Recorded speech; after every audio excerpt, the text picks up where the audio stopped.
Hey guys, Giggles here. This is part 2 to the true story of the little door. If you haven't already, please check out part 1 first. I'll put the link in the description. And now, on with the story.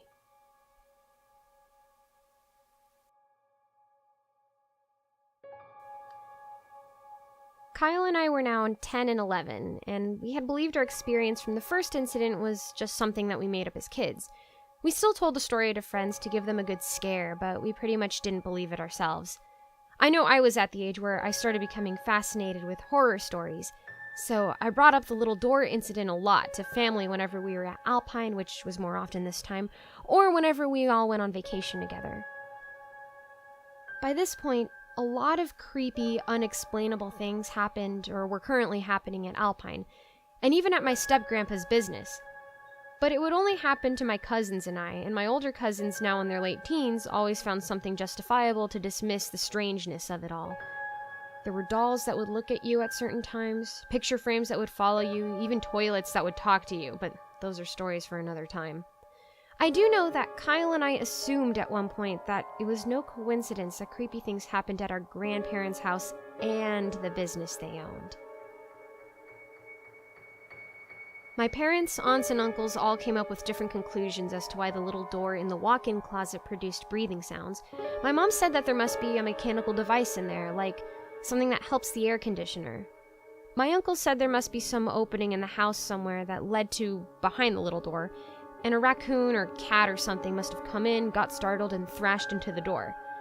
The air conditioner thing always sounded silly to us, and Kyle and I recalled that we had said that the little door was slightly open when we saw it the morning after it happened for the first time. No animals were found in the house, so that was also quickly debunked. We just couldn't explain it. We really did believe that we were just making it up. But, as imaginative as we were, we didn't know how we could have made something like that up. And if we did, we didn't have a motive for doing so. We were both in middle school now, and so one particular trip to Alpine, both of our mothers let us take our friends. It was an estate after all, so there would be no trouble with room.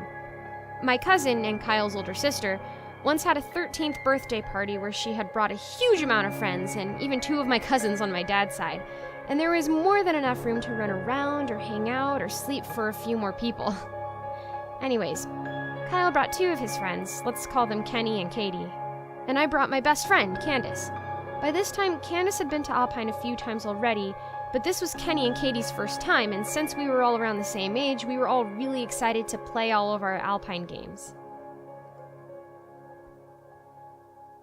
We were staying there for some school days and then the weekend, so we spent some time swimming, playing video games, going on the computer, drinking all the soda we wanted, and eating all of the Godiva chocolates our step-grandpa always stocked in the fridge. Now, one thing we were all really excited for was, of course, the little door.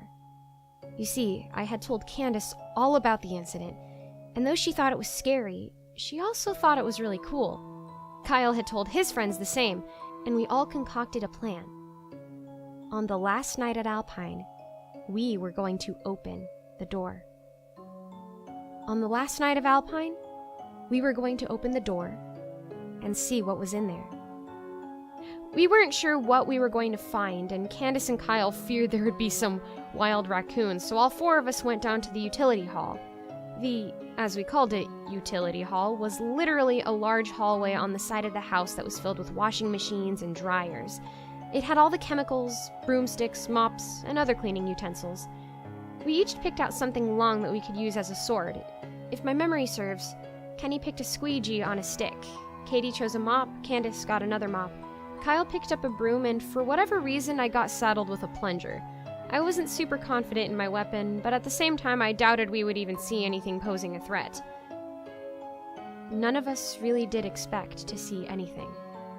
It was the stupid kid thing, but as we all climbed the stairs, utensils in hand, we felt like heroes.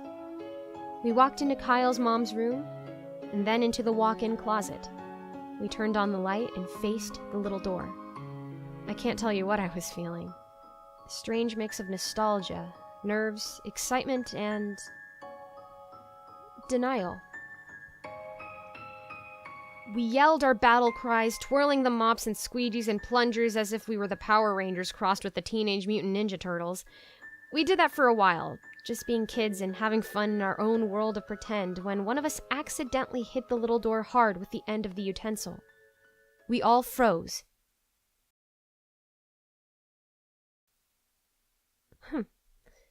Nothing happened. We all had a sigh of relief and a short chuckle at how silly we all looked being so scared. But then the light went out. The door started banging again. We were all screaming, unsure of what to do. We noticed that the light outside of the walk-in closet was still on, and we were eager to get out. Once again, Kyle had left me and the rest of the girls for dead, as did his friend Kenny by beating us to the escape. Candace, Katie, and I followed behind. Right as we were leaving, the light in the walk-in closet came back on, but the little door was still being banged on. I yelled at Candace to shut the door to the walk-in closet, which she did. We all raced downstairs and delivered another hysterical story of an incident to the adults. I remember my mom being really upset with me, knowing that I was developing a love for all things spooky and assuming that I was filling my cousin and my friends' heads with scary stories, only for all of us to overreact about nothing. I tried to explain that we only told our friends about the first time that it happened and that they agreed to open the door with us. But we were all so frightened when the lights went out and then we heard the banging and we had to leave the room immediately. My mom still didn't believe me, but she and Kyle's moms asked that, for our sakes, we don't play in the walk-in closet for a while. Kyle's parents never used the walk-in closet, as it was always more of a cute little hangout spot for the kids, almost like a clubhouse, so his mom told my mom that if one of us tried to go in there, she'd make sure that we wouldn't. She didn't need anything in there after all.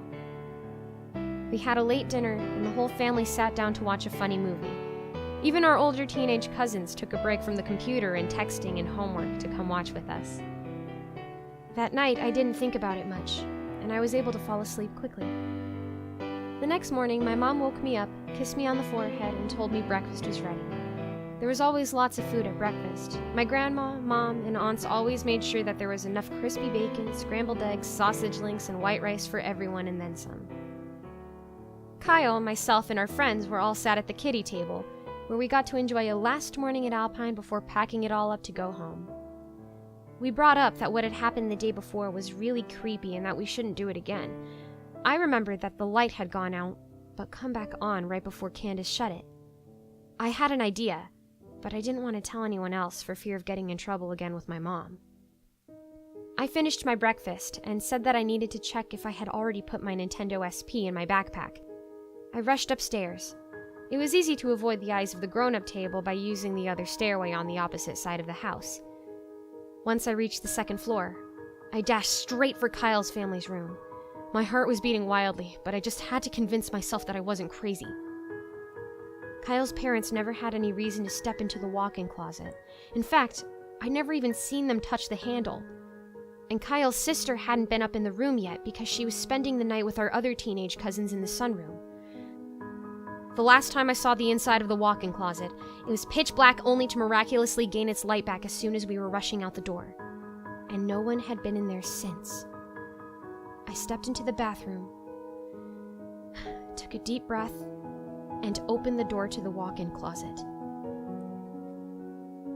The little door wasn't banging anymore, and this time, it was closed.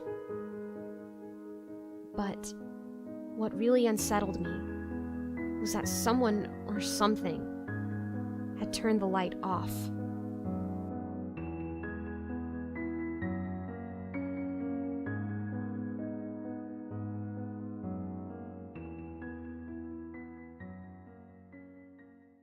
And I bought my best friend.